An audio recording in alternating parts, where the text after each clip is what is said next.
I hate that voice. Okay. Share screen. Great. Okay.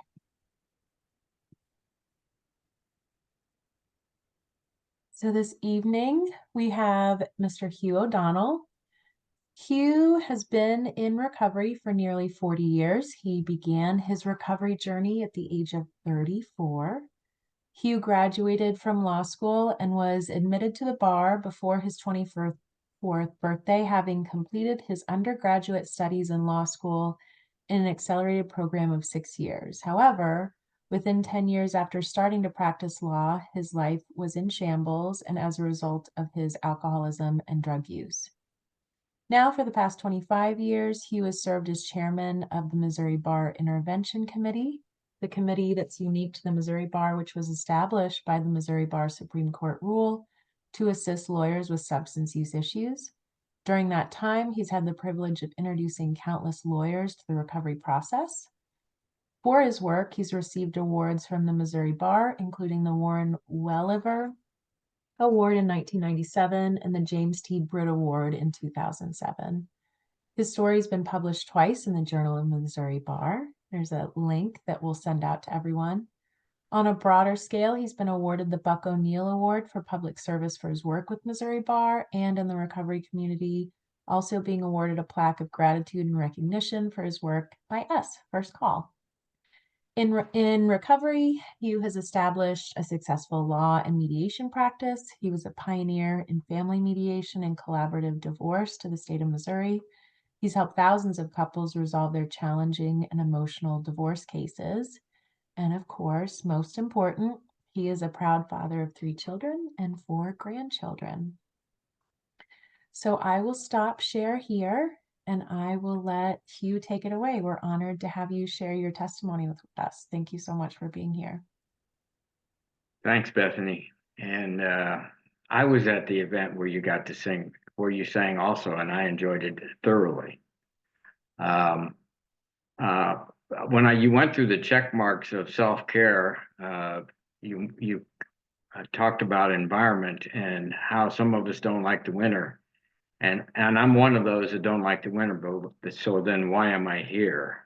A week or so ago, I was somewhere warm, but now I'm here. But I'm glad to be here tonight speaking to you folks. It's an honor and a privilege to do so. You all have taken a huge step in living a healthier life for yourselves and your loved ones, and I congratulate you all for doing that.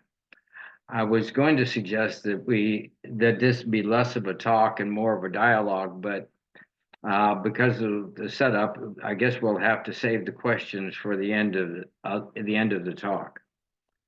I've had life experiences on both sides of the alcohol addiction situation, in terms of being an alcoholic and an addict myself, and in terms of being close to several people who have had the same problem. And it occurred to me as I was preparing for this talk tonight that my first experience with that was when I was about 11 or 12 years old. I grew up on my grandparents' farm in St. Charles County. The first lie that I was told as a result of alcohol problem was that my family of my mom and my dad, I lived there with my mom, my dad, my 2 sisters, one of whom is here on board tonight, and my uncle and my grandparents. The reason we were told as children that we were there on the farm and not living just the nuclear family was that my grandmother had grown old, too old to take care of the household, and my mom was the only one who was available of the many children that my grandparents had to come back and take care of the household. That wasn't true. What happened was that my parents, when I was 9 months old, we were living in Pensacola, Florida, and my dad was working as a salesman for Quaker Oats. but his alcoholism got the best of him and he got fired and there was no place left for them to go. So they ended up back at the farm, and that's where we stayed for my entire childhood. But I digress. What happened was when I was 11 or 12 years old, the family went to Chicago where my paternal grandfather was. We'd go up there and visit once in a while. And while we were up there, we were staying in this hotel room. And as I recall it, the three children had adjoining room to my parents' room in the hotel. And we had come over, we were getting ready to go to my Gramps' house, or Gramps' apartment, actually. And my dad was inebriated. And my mom, frustrated as hell,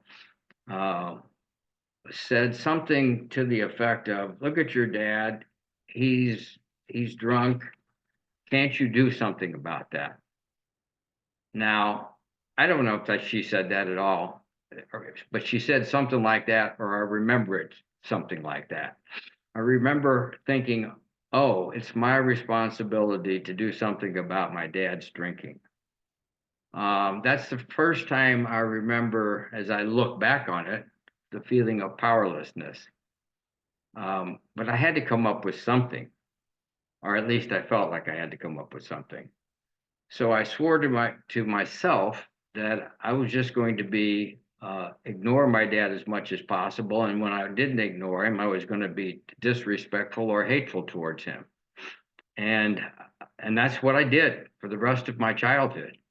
I had a lousy relationship with my dad, and it didn't make him change. He continued to drink. He drank until he died at age 51. I'm sure that many of you on here tonight would not be surprised that my behavior did not change my dad's drinking behavior.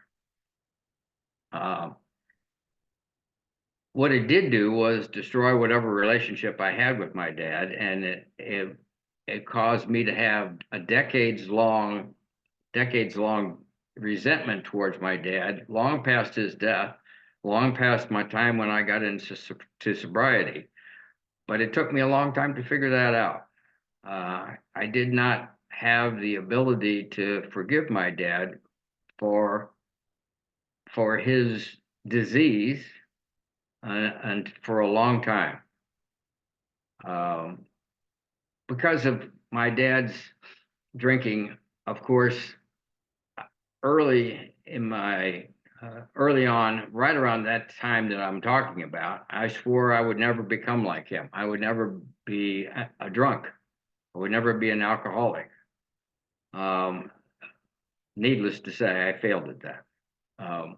When I was when I was 15 years old, I stole one of my dad's bottles.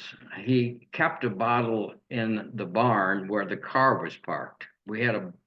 On the farm, there was a barn, and the O'Donnell family car was kept in there. And he kept a bottle in there, which was, he'd take that out when he went out to drive, when he'd get in the car and drive by himself.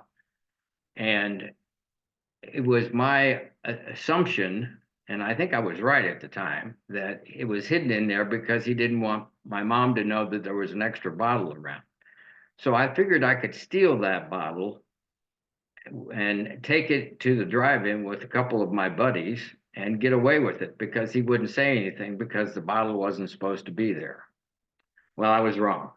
He did say something, and I did get in trouble. But I also had a good time that night with that bottle, and me and my buddies had enough there to change the way that I felt. It made me feel good. It made me feel happy and euphoric. And that was the start of a path that I went down for the next almost 20 years. All through high school, I drank whenever it was possible. And out in the country at that time, which would have been the 60s, it wasn't that hard to get liquor when you were a teenager. Um, you could have fake IDs, or even if, yeah, you had to have an ID, but the fake IDs were really lousy in those days. But the tavern owners would still sell it to you. Now they wouldn't sell it to you sitting in the bar, but they sell it to you to go out to, go in and buy. One of my buddies go in and buy a case of beer. I never had enough courage to do it. I had plenty of courage to drink it, but I never had enough courage to go in and try and buy the stuff. But of course, at age 16, I probably looked like I was 13 or maybe even younger. Um, my dad was not an abusive alcoholic. He was not there. My dad would go to work every day. He worked at a factory in the St. Louis, so he'd get on the bus every morning, ride to work, ride the bus back, and when he got home, he went straight into his room, into my parents' room, and he'd start to drink, and he'd read books that he had rent, at least got from the library. And that's what he'd do until it was time for dinner. He'd come out for dinner, then he'd go back and he'd drink until I don't know when, until he went to sleep or had enough to drink. And the same thing happened on weekends. He was never abusive, he was just never present. I mean, he was physically present, but he never engaged with me. I can remember, I have a vague recollection of one time playing catch with him. And other than that, I don't remember anything. Of course, at age 11 or 12, I wasn't going to have anything to do with him anyway. Um, but he just was not engaged. Um, as I said, I drank through high school and went off to college, and this would have been the late 60s. So I had the full college experience of the late 60s, which meant that alcohol then became marijuana, which then became other things. Um, but I was smart enough, I had enough intelligence. I wasn't smart enough. I had enough intelligence to party a whole lot and still get by. Um, at, at my second year of school, I met this exotic Hawaiian woman who I became enamored with, and she with me. And before that sophomore year was over, she was pregnant. And it's a long, twisted story that I won't go into, but before the summer was over, we got married before my junior year. And at before the junior year started, we had a child. And this child was 1 week old when we put all of our possessions in the back of a Volkswagen Bug, and that kid, who was a week old, and I was barely 20 years old, and my wife at the time was not even 21 at the time, and it frightens me now to think about doing that, because we were so young and so stupid that we weren't smart enough to know that this was dumb. But we got to college. We got down to school, and I got through my next year of school. And my wife was not going to school at that point. She got a job. And during that year, I applied for law school and got into law school after 3 years of undergraduate school. And that led me to led us to Kansas City, where I went to law school. The the marriage relationship was rocky from about the very beginning. Part of it was about my drinking, but actually during law school, I did not drink that much. When I drank, I drank. Make no mistake about it. But there was just not enough money for me to drink very much, or very often, I should say. But the relationship was very difficult, and then and tumultuous. And when I got out of law school, I got a job and I started making some money. And that's when the alcohol began to flow more freely. Um, Again, I was 24 years old when I passed the bar. I got a job at a respected law firm here in town. I worked at that law firm until I found another job working for the Attorney General's office in Missouri. That was a really good opportunity. And I worked there until I had another opportunity to work at a small firm starting a litigation practice for that law firm. All of that happened within the first 5 years after starting practice. But our marriage grew worse and more tumultuous and much more rancorous. And about that time, we got divorced. At that point, we'd had another child, another daughter. So my daughters were 10 and 5 when we got divorced. And that divorce that divorce resulted in me having another excuse to drink harder. I needed to socialize more, right? And go out and drink and hang around in bars, as if I needed an excuse. During the next several years, my legal career went down the tube.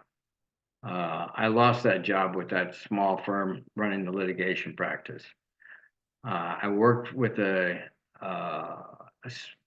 fellow for a short period of time at a different practice. That didn't last. I worked at 2 or 3 other positions that didn't last, all of them contributed to by my alcoholism. And I finally ended up working for a legal services clinic, which was a horrible job, which I hated, but I lost that job too. I would go into a local bar close to actually it was a local bar restaurant close to the office, and I would go in with the idea I was going to have a beer before lunch. And an hour and a half later or 2 hours later, I would be on my 4th or 5th or 6th beer and not have had lunch. Then I'd go back to the office and pretend like I could practice law, which I couldn't. Anyway, I lost that job, and all of that had a horrible impact on my family. My mother had been already through a husband who had terrible alcoholism, who died of it, and she was watching her son do the same thing. I had 2 daughters who I saw on alternate weekends, and I drank when they were with me. And I'm sad to say, I'm embarrassed to say, I should say, that on those weekends I would not sometimes, I would drive with them in the car while I'd been drinking. And certainly would have been legally drunk. I just lucky that nothing happened during that period of time when they were in the car. I was at the end of my rope, and a series of events happened that helped me get out of that hole. One of those was that, well, first of all, I was out of a job. I had no money. I had no income. I had no clients. I did have somewhat of a relationship with my 2 daughters.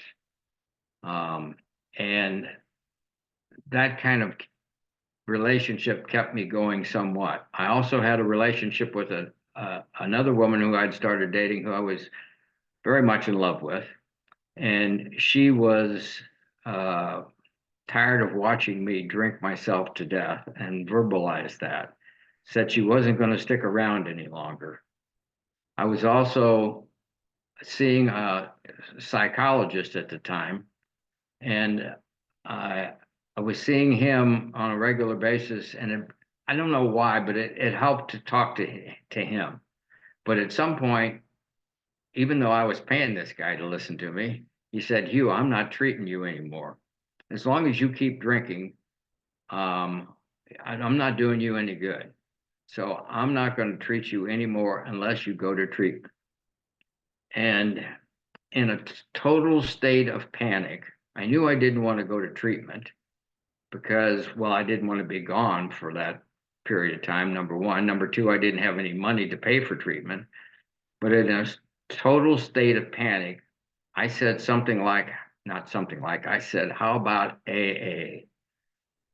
I swear to all of you, I had never had a thought about Alcoholics Anonymous before that moment.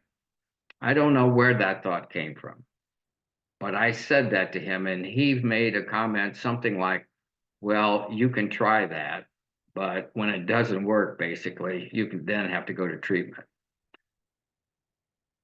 I got a call a couple days later after the psychologist got in touch with somebody who was in the Missouri Bar, Missouri Lawyers Assistance Program, and he called me, and he invited me to come to his office, and I went to his office, and there was this guy and two other gentlemen, one of whom I had spent a lot of time drinking with, and they told me their story. And um, and I related to what they were talking about, and I couldn't believe these guys had had not drank for the period of time they had, especially the friend of mine who I drank a lot with. I had no idea that he had not drank for 6 months.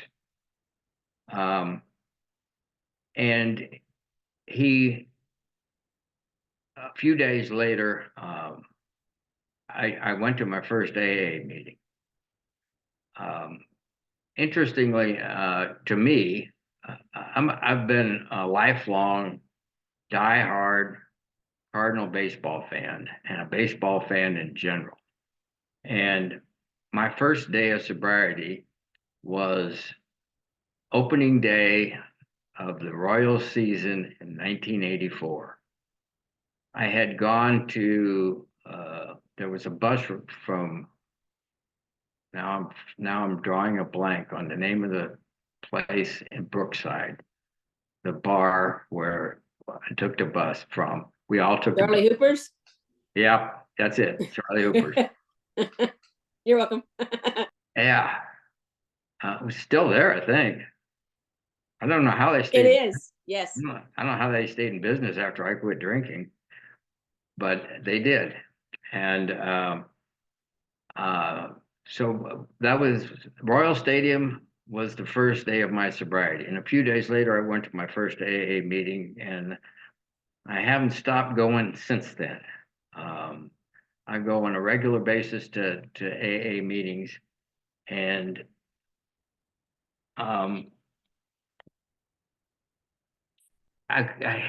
what happened after I got sober is beyond what I could have possibly imagined.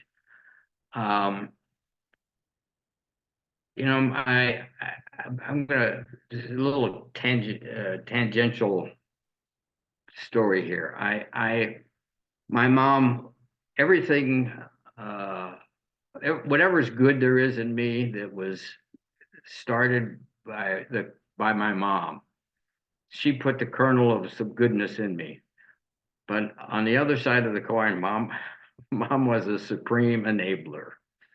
After I got sober, after a while, I asked my mom, how long did my dad stay sober? What was the longest time he stayed sober? And she told me he never did.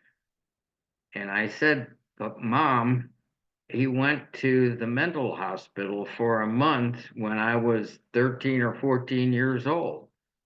surely he was sober during that period of time. And she said, no, when I visit him on weekends, I take him alcohol. I take him booze. And he was there because he finally got heard enough from her about how he had to stop drinking, that he went to the mental hospital. But then she took him alcohol on the weekends. And in spite of the fact that she was watching me do the same thing, when I'd go home and visit mom, there was always cold beer in the refrigerator. In fact, there'd be a cold glass, a mug that I could use it in case the beer might get warm, but there wasn't any chance of that. I have since getting sober, I did marry that woman who said she was going to leave. And a few years later, we got divorced. But we had a son, and that son has never seen me drink. I have a wonderful relationship with him. Later, around that same time, I had the opportunity to uh, to to raise my two daughters, who at that point were middle and late teens. Danica was about to go to college, and and and my younger daughter, I got to raise all the way through high school, and this was after my son's mom and I got divorced, and I just got to spend uh, 12 days with my daughter who lives in Hawaii, my granddaughter who lives there, my son and his wife and their 3-year-old daughter in Hawaii. I have a wonderful relationship with those kids, and I couldn't have that. I wouldn't have anything like that if I hadn't gotten sober. I see a hand. Oh. Uh, um, yeah, my drinking was horrendous. At some point, like I said, I used to drink with the kids in the car. At one point, I woke up one morning and I thought, am I dreaming, or was this a bad dream, or did this really happen?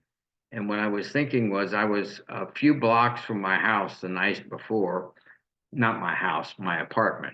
This was when I was living alone. And I got lost. I just didn't know where I was. And I finally figured out how to get back to my apartment. But I recalled driving down the street and hitting cars on both sides of the street. And I thought that must have been a bad dream, until I looked out my window and saw both sides of my car were banged in. Now, I don't know whose cars I hit or when, but I did that. And it's embarrassing to say, but it's the truth.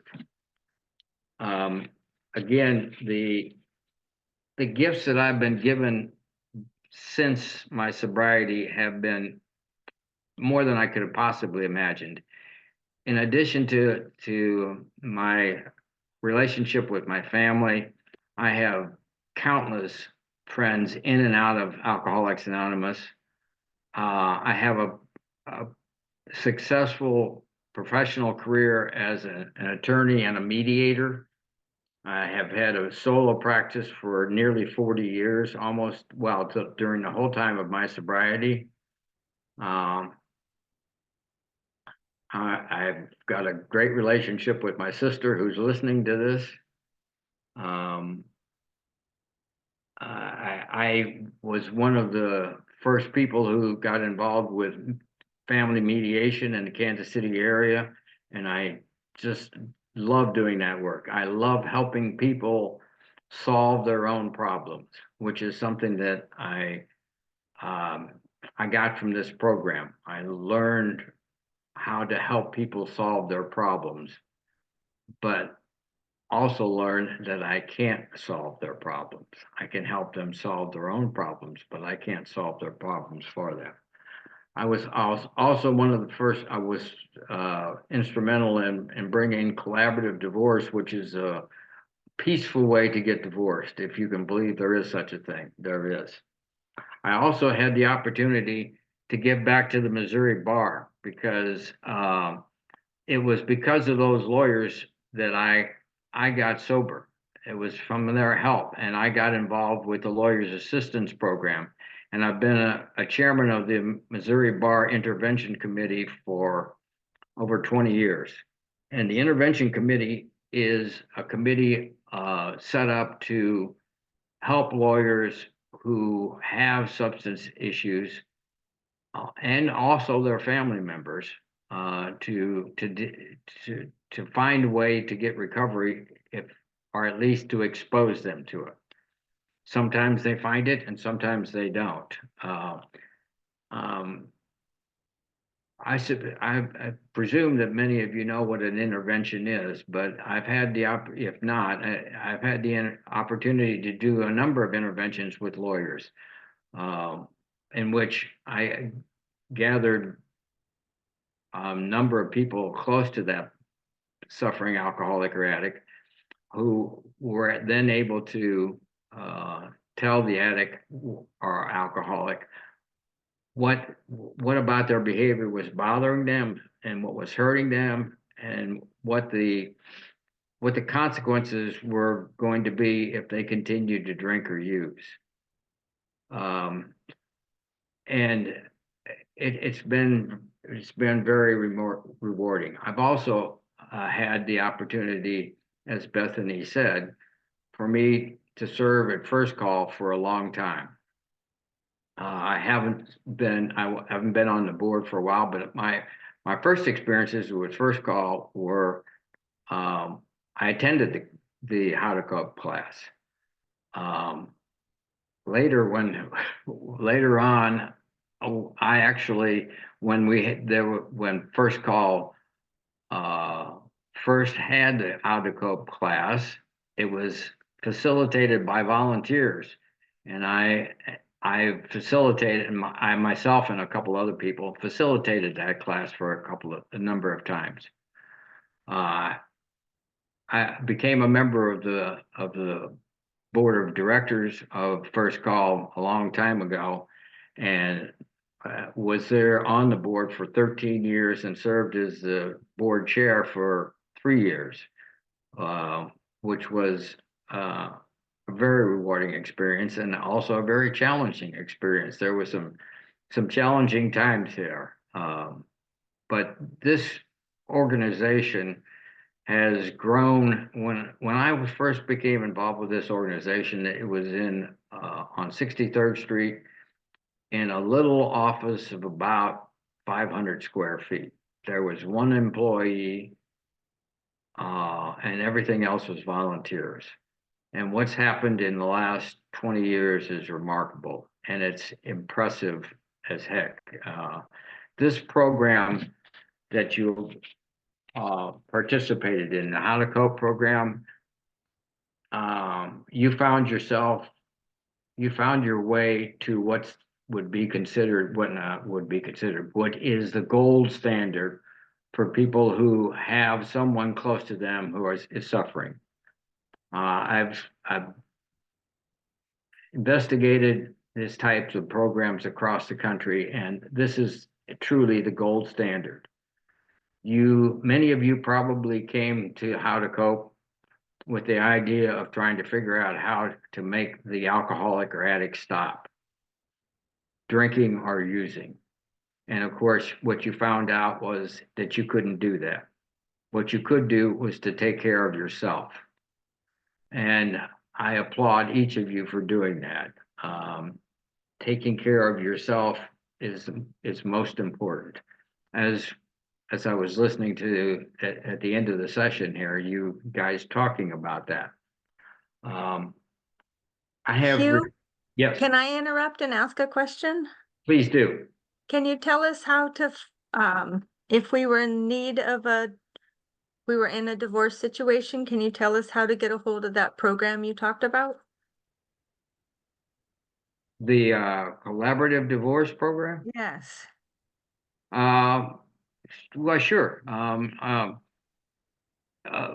Just, I don't want to do a commercial here. No, you're fine. Do you want us to share it via email? Would that be easiest to you?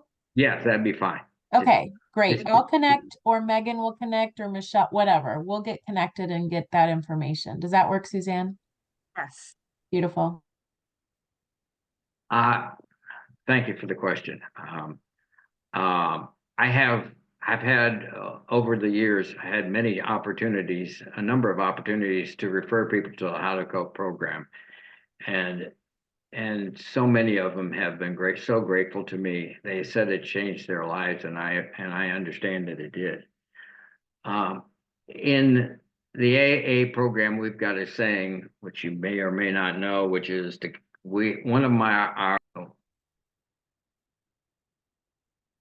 one of the things that we're supposed to do is to carry the message. I urge each of you, if you have the opportunity, to carry the message about the How to Cope program. There are a lot of people out there that are still suffering. There's been a lot of there's been some change in the reduction of stigma involved in alcoholism and addiction. What there hasn't been is a lot of education about how people who are close to them can do for themselves to help themselves. And that's why I'm suggesting to you and inviting you all to carry the message yourself about this program and about the fact that there are ways that you can help yourself. And I think I've rambled on long enough. Man, round of applause. Thank you so much. I'm gonna officially stop recording now. I didn't know Dennis